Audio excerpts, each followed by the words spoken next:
नमस्कार दोस्तों, मैं Rakesh Bainsla Lord Krishna coaching centre के यूट्यूब प्लेटफॉर्म पर आपका स्वागत करता हूं। और आज हम रीजनिंग के सेशन के साथ स्टार्ट कर रहे हैं और रीजनिंग में हमारा पहला टॉपिक होगा कैलेंडर। ठीक है दोस्तों, तो पहले जानते हैं जो ये कैलेंडर है ये कौन सा है जो कैलेंडर हम जिसको यूज कर रहे हैं। तो इस कैलेंडर का नाम है दोस्तों ग्रेगोरियन कैलेंडर।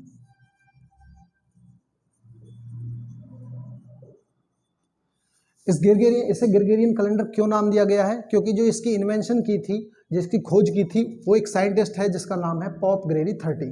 उसने इस कैलेंडर की इन्वेंशन की है। उससे पहले जो हम कैलेंडर यूज कर रहे होते थे वो था जूलियन कैलेंडर, और इस कैलेंडर की जो इन्वेंशन की थी उसने 1582 ईस्वी में की थी।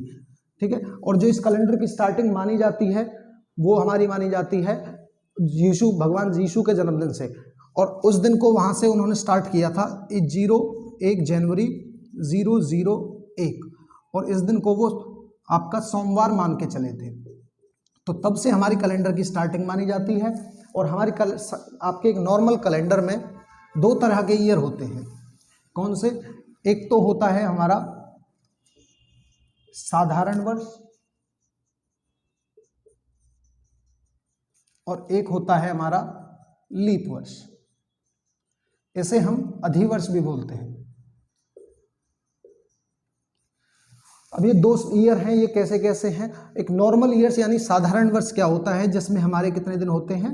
365 दिन होते हैं। और एक लीप वर्ष होता है, उसमें कितने दिन होते हैं? आपके 366 दिन होते हैं।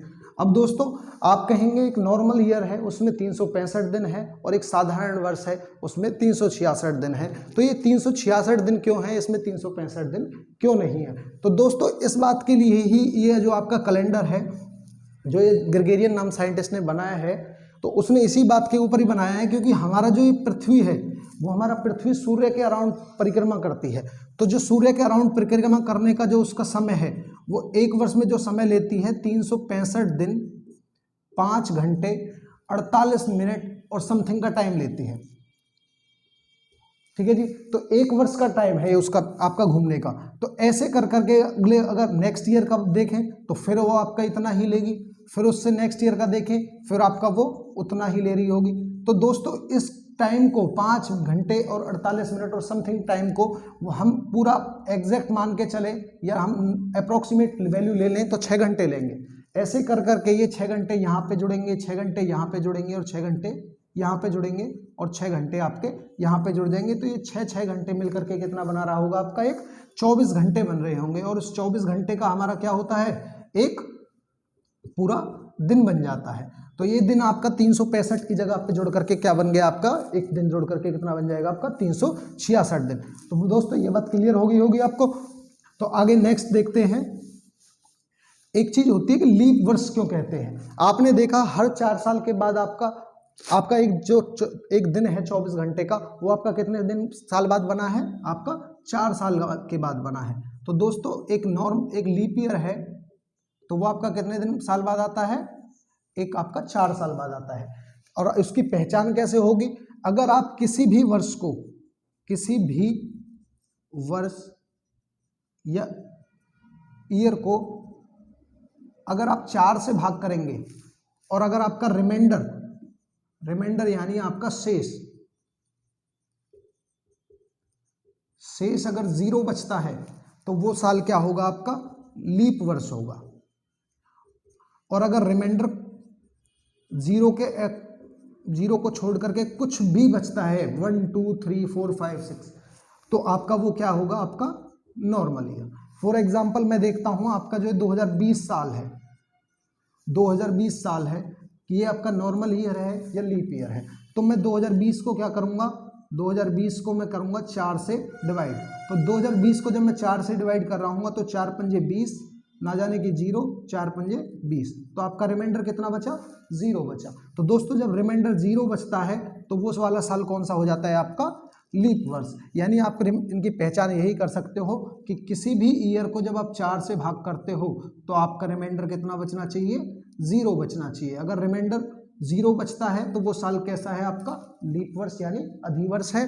परंतु अगर किसी को भी आप 4 से भाग करते हो और आपका रिमाइंडर 0 को छोड़ करके कुछ भी बचे 1 2 3 इस तरह से बचे तो वो आपका कौन सा होगा, साधारण वर्ष होगा। दोस्तों ये बात क्लियर होगी।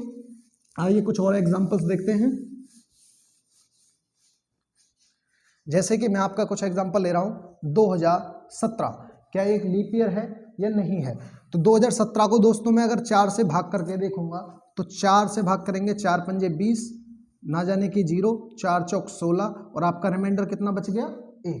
तो दोस्तों आपका रिमाइंडर क्या बचा है, 1। और मैंने कहा था रिमाइंडर बचना कितना चाहिए, 0। अगर 0 बचता है तो वो क्या होगा, लीप वर्ष, वरना तो क्या कहलाएगा आपका रिमाइंडर जब 1 2 3 बचता है तो आपका क्या होता है, वो साधारण वर्ष। तो 2017 जो आपका वर्ष है वो कैसा होगा, आपका एक साधारण वर्ष होगा। ठीक है जी, आगे देखते हैं। अगर मैं आपसे कह दूं 1986 है, ये साल 1986 है, वो एक लीप वर्ष है या एक साधारण वर्ष है। तो इसको हम 4 से भाग करके देखेंगे। 4 से 4 चौक 16, 3 बचा, 4 नाम 36, 2 बच गया, 4 छिंग 24। आपका रिमाइंडर कितना बचा है, 2 बच गया। तो दोस्तों जब रिमाइंडर 2 बचा है, रिमाइंडर बचना कितना चाहिए था लीप वर्ष होने के लिए, 0। और यहाँ पे बचा है आपका शेष कितना, 2। तो ये आपका कौन सा वर्ष होगा, ये आपका होगा साधारण वर्ष। क्लियर है दोस्तों। अगर मैं आपसे कहता हूं सन 2000 है, ये एक लीप वर्ष है या एक साधारण वर्ष है,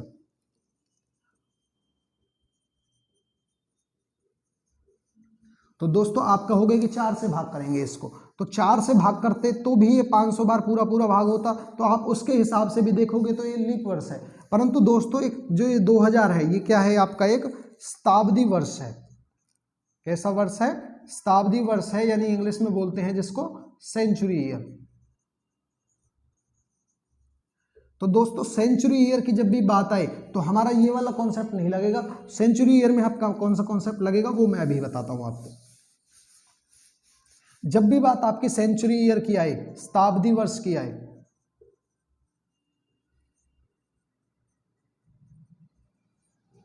शताब्दी वर्ष की पहचान क्या है, या तो आप कह सकते हो जिस ईयर के लास्ट में, लास्ट की 2 डिजिट 0 हो, जिसके पीछे 2 0 हो, वो कौन सा होगा, आपका शताब्दी वर्ष होगा, यानी सेंचुरी ईयर होगा। ठीक है, जैसे कि आप 2000 है, 1900 है, 1800 है, आपका 2400 है, ये कैसे ईयर है, आपके शताब्दी वर्ष है। और इसकी पहचान कैसे होगी, आप कहोगे कि लास्ट में क्या है, इसके 2 0 हैं। तो अगर आपसे कभी भी शताब्दी वर्ष में पूछा जाता है कि ये शताब्दी वर्ष है, ये लीप वर्ष है या साधारण वर्ष है, तो मेरे दोस्तों आप 4 से भाग नहीं करोगे। क्यों, क्योंकि आप कोई नॉर्मल ईयर वैसे ही दिया होता, जैसे कि आपका 1982 है, 1882 है, 2016 है, 2018 है, तो आप 4 से भाग करते हैं। परंतु जब भी बात शताब्दी वर्ष की आएगी तो आप किससे भाग करोगे, 400 से भाग करोगे। और 400 से क्यों भाग करोगे दोस्तों, उसका रीजन ये है कि जब मैंने आपको टाइम बताया था कि भी आप उसको 365 दिन और 6 घंटे मान रहे थे, पर वो एग्जैक्ट 6 घंटे तो नहीं थे। तो वो एग्जैक्ट 6 घंटे नहीं थे, जितना वो टाइम कम था, अगर उसको बढ़ाते बढ़ाते जाएं तो करीबन करीबन 400 साल के बाद आपका क्या आएगा, एक लीप वर्ष बन रहा हो, एक दिन बढ़ रहा होगा, तो आपका 400 साल के बाद एक लीप वर्ष बनेगा। तो इसलिए आप किसी भी शताब्दी वर्ष को किससे भाग करेंगे, 400 से भाग करेंगे। तो इसके ऊपर एक मैं क्वेश्चन बनाता हूं, आपका क्वेश्चन किस हिसाब से बनेगा, आपसे कैसे कह देगा विषम छांटिए।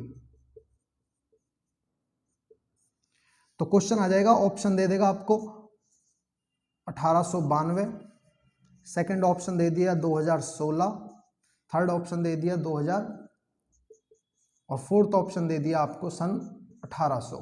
आपसे पूछेगा इनमें से विषम शब्द छाटिए, विषम छाटिए। तो आपका कॉन्सेप्ट ये विषम वैसे नहीं है कि भाई इनमें से ऑड कौन सा है, ऑड से मतलब नहीं है, इसका मतलब है कि आप इनमें से छाटिए आपको अलग कौन सा लग रहा है और उसके पीछे कोई ना कोई कारण होगा। तो दोस्तों अब जब हम कैलेंडर टॉपिक को पढ़ रहे हैं तो इस क्वेश्चन के पीछे का जो कारण है वो हमारा लीप वर्ष का है। तो लीप वर्ष के पहचानेंगे तो अब देखो ये तो नॉर्मल है, अब नॉर्मल को हम 4 से ही तो भाग करते हैं लीप वर्ष जानने के लिए, तो हम इसको 4 से भाग करेंगे। तो दोस्तों 4 से भाग करेंगे तो 4 चौक 16, बचा कितना आपका 2, 4 से भाग किया, 4 7 28 बच गया 1, 4 3 12, तो आपका रिमाइंडर कितना बचा 0। तो ये आपका क्या है, लीप वर्ष। अगर हम इसको भाग करेंगे तो ये भी आपका रिमाइंडर कितना दे रहा होगा, आपको 0 दे रहा होगा। परंतु ये वाले कैसे हैं आपके, एक शताब्दी वर्ष है, 00 है लास्ट में, तो इसको किससे भाग करेंगे हम, 400 से भाग करेंगे। अगर 400 से भाग करने के बाद अगर हमारा रिमाइंडर 0 बचे तो लीप ईयर है, और अगर 0 को छोड़ करके कुछ भी बचे तो आपका हमारा क्या है, नॉर्मल ईयर है। तो अब मैंने इसको 2000 को 400 से भाग किया तो 5 बार तो पूरा पूरा भाग हो गया, और रिमाइंडर कितना बचा, 0। तो ये भी क्या है, एक लीप वर्ष है। परंतु अगर मैं 1800 को 400 से भाग करता हूँ तो 400 से 400 चौका 1600, बच कितना गया रिमाइंडर आपका, 200 रिमाइंडर बचता है। तो यहाँ पे रिमाइंडर आपका क्या बचा है, 200। 0 तो नहीं बचा, अगर 0 होता तो ये भी लीप वर्ष होता।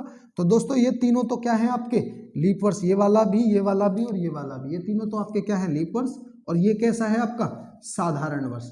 जब इसलिए ये तीनों से अलग है तो आपका आंसर क्या होगा, 1800 क्या है इनमें से, ऑड है, यानी विषम है। विषम, आपका विषम छट जाएगा, कौन सा, 1800। दोस्तों क्लियर हो गई होगी बात। चलो एक एग्जांपल और लेते हैं। अगर मैं आपसे कहूं 1882, आपका 2015 और 1992, इनमें से ही पूछे आपसे विषम छाटिए।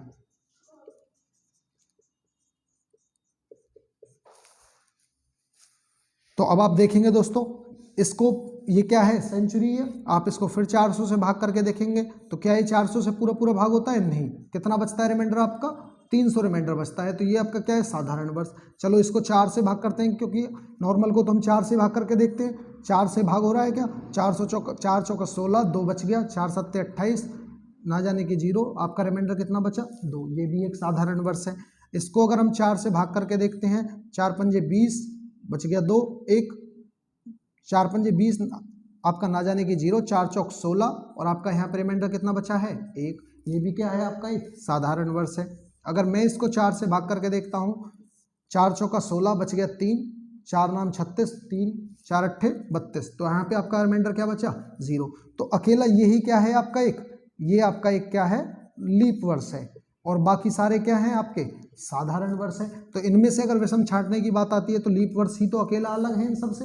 तो आपका कौन सा विषम होगा इनमें से, 1992, क्योंकि वो एक लीप वर्ष है और बाकी सारे क्या हैं, साधारण वर्ष है। तो दोस्तों लीप वर्ष का कॉन्सेप्ट आपकी समझ में आ गया होगा। चलिए एक चीज और देखते हैं कि जब मैंने आपसे कहा कि कोई भी लीप ईयर है वो कितने साल के बाद आता है, आपका 4 साल के बाद आता है। और आपने देखा भी कि आपका जैसे लीप ईयर है 2016 में आया, उसके बाद 2020 में आया, 2024 में आएगा आगे, तो इस तरह से 4-4 साल बाद रिपीट होते हैं। परंतु कुछ एक्सेप्शनल केस हैं जहाँ पे ये 4 साल के बाद रिपीट नहीं होता। कैसे, अगर मैं आपसे कह दूं दोस्तों 1896 क्या ये लीप ईयर है, तो आप इसको 4 से भाग करके देखते कि भाई 4 चौका 16, 2 बच गया, 4 सत्ते 28, 1 बच गया, 4 चौका 16, तो आपका रिमाइंडर 0 बचता। तो ये तो आपका लीप ईयर है। परंतु फिर आप इसके बाद देखते 4 साल बाद 1900 आता, ये आपका क्या है, इसको किससे भाग करना पड़ता है, ये शताब्दी है, तो इसको किससे भाग करना पड़ता, 400 से भाग करना पड़ता।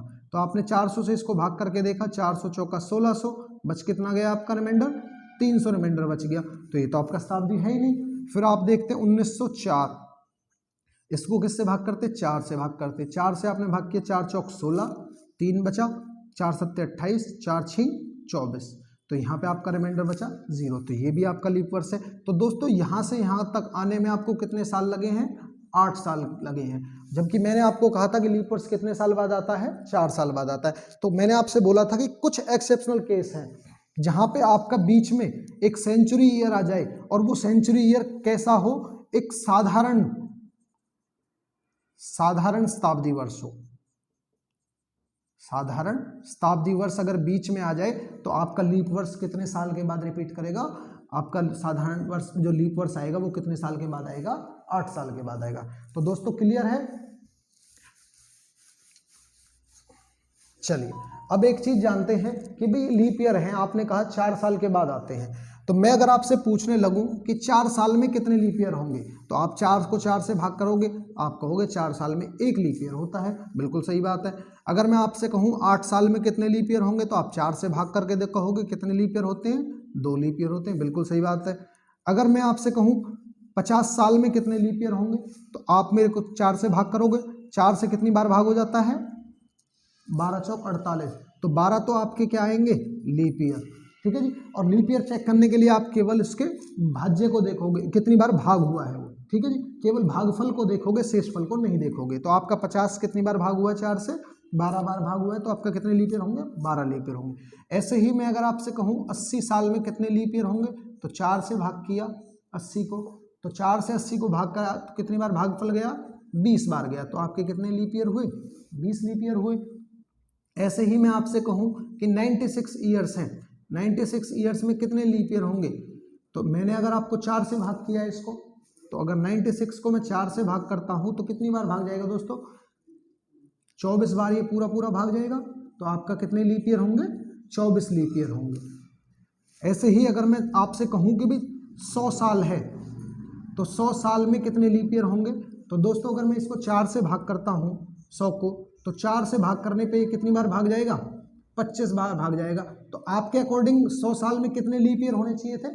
25 लीप ईयर होने चाहिए थे, परंतु ये आपका आंसर गलत होगा। क्यों?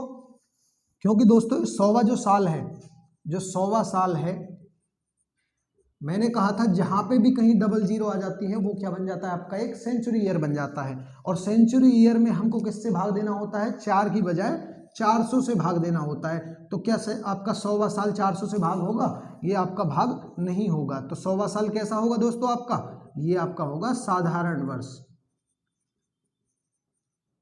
तो साधारण वर्ष होगा तो फिर 100 साल में भी कितने होंगे? 25 की बजाय आप कह रहे होने चाहिए थे तो 25, परंतु 100 साल में आपके होने तो चाहिए थे 25 4 के हिसाब से, परंतु 100वां साल खुद क्या है? एक साधारण वर्ष है, लीप वर्ष नहीं है। तो आप क्या कर दोगे? एक कम कर दोगे तो कितने वर्ष हो जाएंगे आपके? 100 साल के अंदर 24 लीप वर्ष हो जाएंगे। तो दोस्तों ये बात क्लियर हो गई होगी। अब कर दो।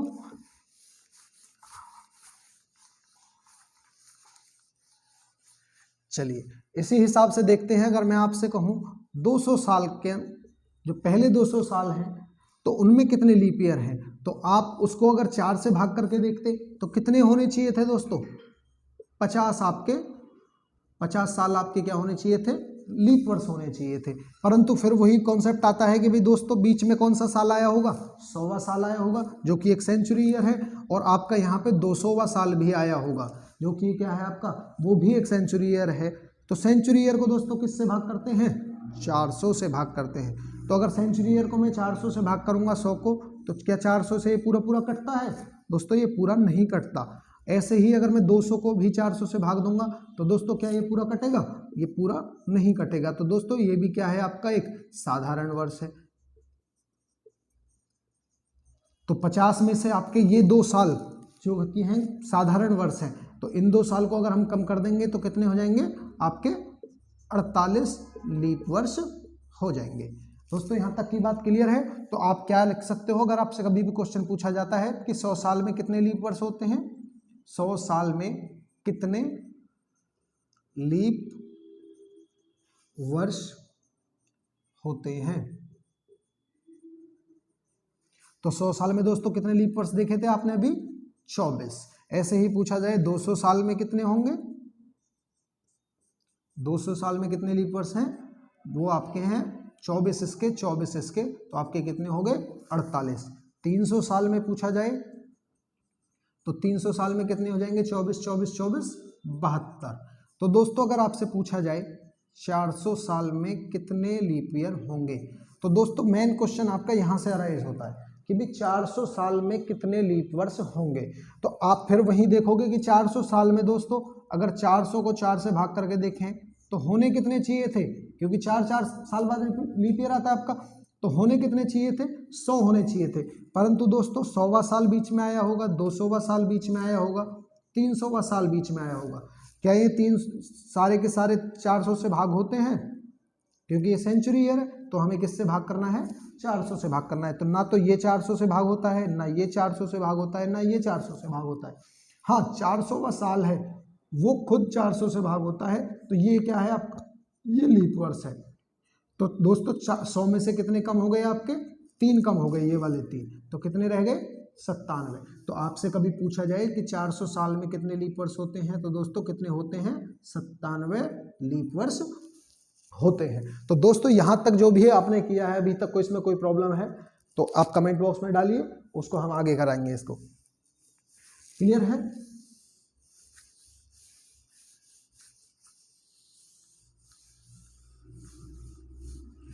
अब दोस्तों एक और चीज अभी मैंने आपसे कहा था कि भाई 10 साल में आपसे पूछा जाएगा कि भाई 10 साल में कितने लीप ईयर्स होते हैं, तो आप 4 से भाग करके कहोगे 4 दूनी 8। आप कौन कौन सा, एक तो 4th आएगा और एक 8th आएगा, क्योंकि ये दोनों ही साल तो आपके लीप ईयर आपके 4 से भाग हो रहे हैं, तो ये आपके लीप ईयर्स हैं। परंतु दोस्तों अगर ऐसे ही मैं अगर आपसे पूछ लूँ भाई 15 साल में कितने होंगे, तो आप 4 से भाग करोगे, तो 4 से भाग करने पे कितने आएंगे आपके 3 साल। कौन कौन से आप कहोगे, 4th वाला आएगा, 8th वाला आएगा, 12th वाला आएगा। दोस्तों कभी भी जब आपसे कहता है कि 10 साल में कितने लीप ईयर है 15 साल में, तो उसका मतलब है पहले 10 साल में कितने लीप ईयर है, अगले पहले 15 साल में कितने लीप ईयर है। परंतु अगर ऐसे ही अगर आपको डेट वाइज दे दे, आपको सन वाइज दे दे, जैसे कि आपसे कह दिया 1900 या 2015 से लेकर 2025 तक कुल कितने लीप वर्ष हैं, तो दोस्तों है तो यहां से यहां भी 10 साल ही, 2015 से लेकर 2025 तक भी कुल 10 साल है। आपने कहा 10 साल में दो लीप ईयर होते हैं, परंतु अगर हम उसको चेक करें 2015 से लेकर 2025 तक, तो बीच में दोस्तों 2016 आएगा, ये पूरा पूरा 4 से भाग होता है, ये भी क्या है एक लीप ईयर। उसके बाद 2020 आएगा, ये भी क्या है आपका एक लीप ईयर, और 2024 आएगा, ये भी क्या है आपका एक लीप वर्ष है। तो दोस्तों आपने जब पूछा था कि भाई 10 साल में कितने लीप वर्ष होते हैं, तो कितने आए थे 2, और अब 10 साल में कितने लीप ईयर हैं आपके, कितने हैं 3। तो दोस्तों आप यहाँ पे एक कॉन्ट्राडिक्शन आ जाएगा, आपसे पूछेगा भाई 10 साल में कितने लीप ईयर। अगर कभी भी पहले केवल क्वेश्चन ये आता है कि 10 साल में कितने लीप ईयर हैं, तो दोस्तों आप आंसर क्या दोगे 2, क्योंकि इस क्वेश्चन का मतलब बनता है कि पहले 10 साल में कितने लीप ईयर हैं, तो आपका आंसर क्या रहेगा 2। और अगर आपको सन वाइज दे दे कि इस सन से लेकर के इस सन तक कितने लीप ईयर बनेंगे, तो दोस्तों वहां पे आपको काउंट करके यानी चेक करके बताना है, डायरेक्ट आंसर नहीं देना है कि यहां से यहां तक 10 साल बने हैं तो 10 साल में आपका आंसर 2 होगा। तो आपका कहीं आपका 2 भी हो सकता है और आपका 3 भी हो सकता है। मैंने आपको दोनों बता दिए हैं, 2 कब होगा और 3 कब होगा। क्लियर है दोस्तों यहां तक की बात। तो लीप ईयर का सारा कॉन्सेप्ट यहां पे खत्म होता है। अब नेक्स्ट आते हैं आपके विषम दिन, यानी जिसको बोलते हैं ऑड डेज, विषम दिन, ऑड डेज। इंग्लिश में इसको ऑड डेज बोला जाता है, हिंदी में इसको विषम दिन बोला जाता है। एक असलियत में ये क्या है, एक अतिरिक्त दिन है, एक्स्ट्रा डेज है, यानी जितना भी आप एक साल के दिनों को देखें तो इस साल के दिनों में जैसे एक नॉर्मल ईयर है इसमें 365 दिन है, तो हमारे एक सप्ताह होता है 7 दिन का, तो उस सप्ताह के 7 दिन से अगर हम इसको देखें, 7 से अगर मैं इसको डिवाइड करूं तो आपके 52 बार तो ये पूरा पूरा भाग हो जाएगा और एक आपका क्या बच जाएगा दोस्तों, रिमाइंडर बच जाएगा। तो जब भी अब इसकी बात करें तो ये 52 क्या है आपके वीक है, 52 क्या है आपके सप्ताह है, तो ये 52 सप्ताह से अलग जो भी दिन बचा है आपका वो क्या कहलाएगा, आपका विषम दिन कहलाएगा, यानी एक्स्ट्रा डे कहलाएगा। ऐसे ही अगर मैं लीप वर्ष को 7 से भाग करूंगा तो यहाँ पे भी कितना आ जाएगा, 52 तो वीक हो जाएंगे, 52 बार ये पूरा पूरा भाग होगा और 2 आपका क्या बच जाएगा, विषम दिन बच जाएगा। दोस्तों क्लियर है ये बात। अब इस विषम दिन की बात करें तो दोस्तों ये 7 ही होते हैं हमारे विषम दिन, और विषम दिन ही हमें बताते हैं कि कौन से दिन का कौन सा वार है। तो ये कहाँ से कहाँ तक चलते हैं हमारे, 0 से लेकर के और 6 तक चलते हैं, जहाँ पे हम 0 को आपका रविवार मान रहे होते हैं, 1 को सोमवार, 2 को मंगल, 3 को बुध, 4 पे बृहस्पति, 5 पे शुक्र, 6 पे शनिवार। ये हमारा 7 दिन का ही पूरा पीरियड होता है जिसको हम ऑड डेज के नाम से बोलते हैं। अब इनकी जरूरत क्या पड़ी हमें ऑड डेज की, कहाँ इसका कॉन्सेप्ट है, और आप कहोगे ये जो अगर साल एक साधारण वर्ष में 1 विषम दिन होता है और लीप वर्ष में 2 विषम दिन होते हैं, इनका यूज क्या है वो दोस्तों हम आगे देखेंगे। तो बढ़ते हैं।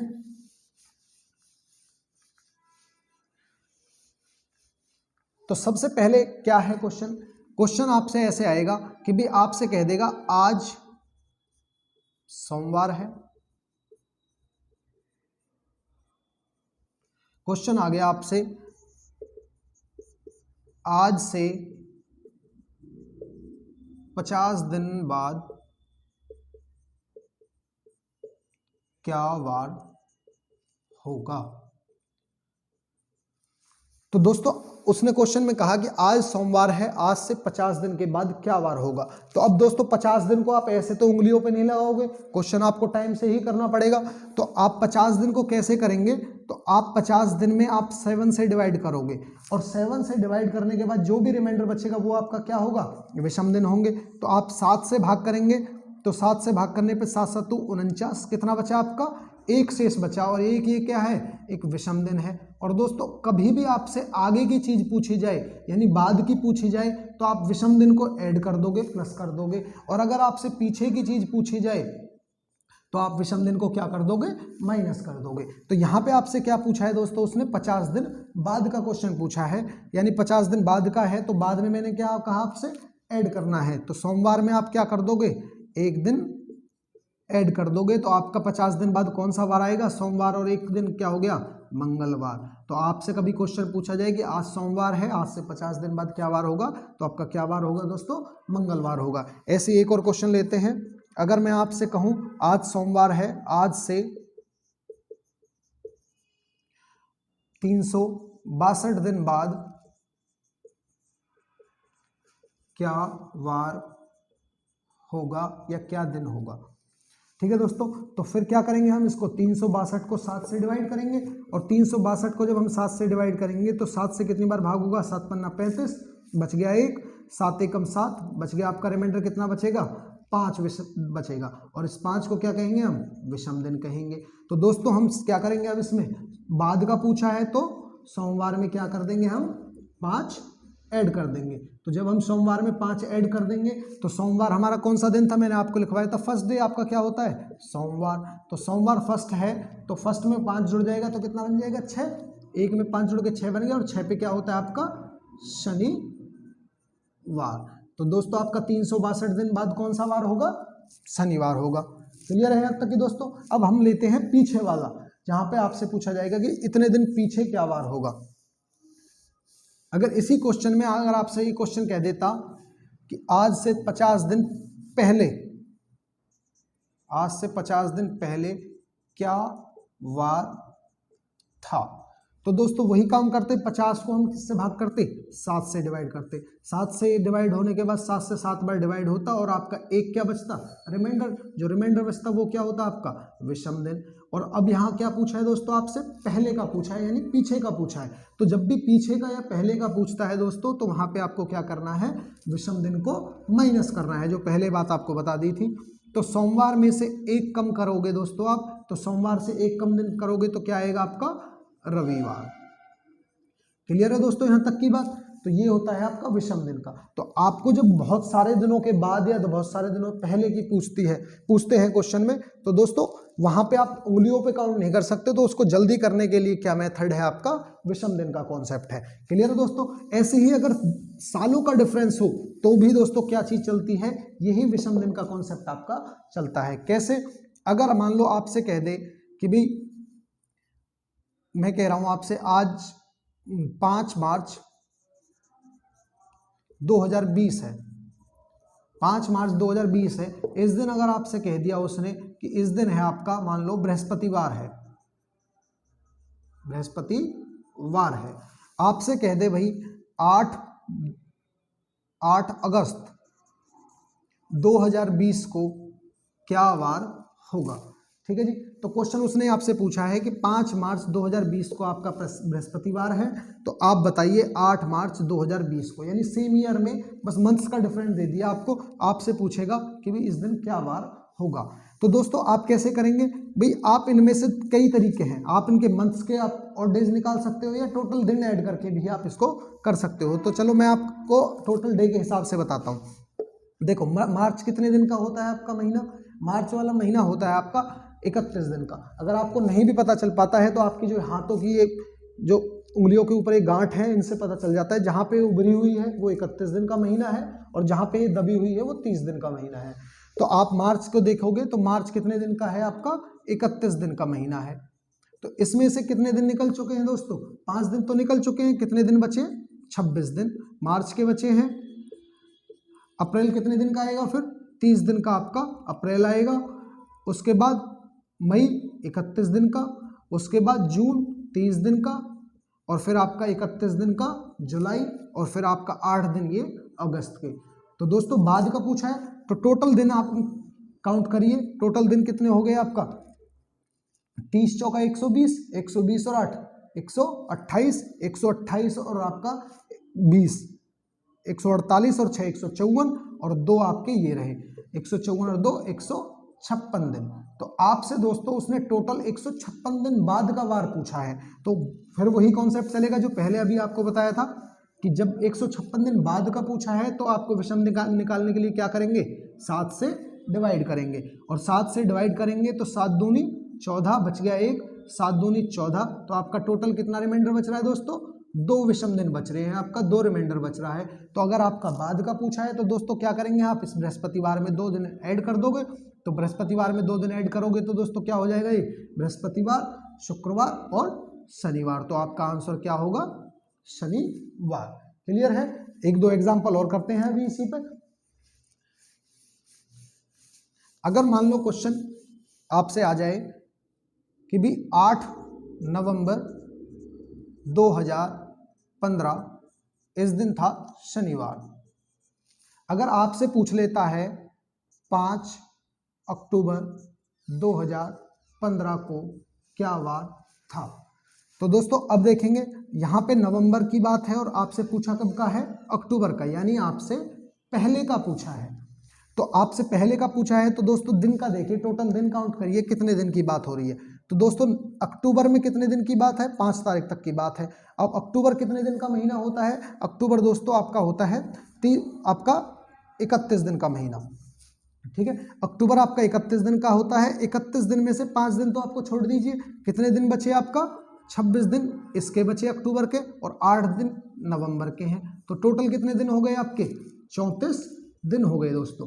तो आपसे अब पहले का पूछा है, क्योंकि देखो नवंबर का तो दे रखा है आपको और अक्टूबर का आपको पूछा है, तो नवंबर से पहले आता है अक्टूबर, तो आपसे क्या पूछा है, 34 दिन पहले का वार पूछा है। तो आप 34 दिन पहले का वार करोगे तो दोस्तों इसको किससे भाग करेंगे, 7 से भाग करेंगे।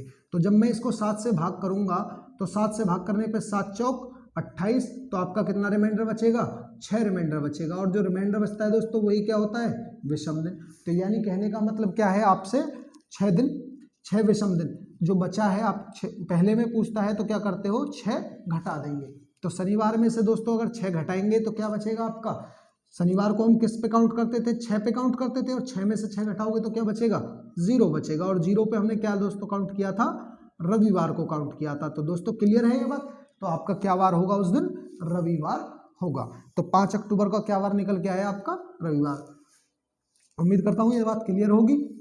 आगे बढ़े।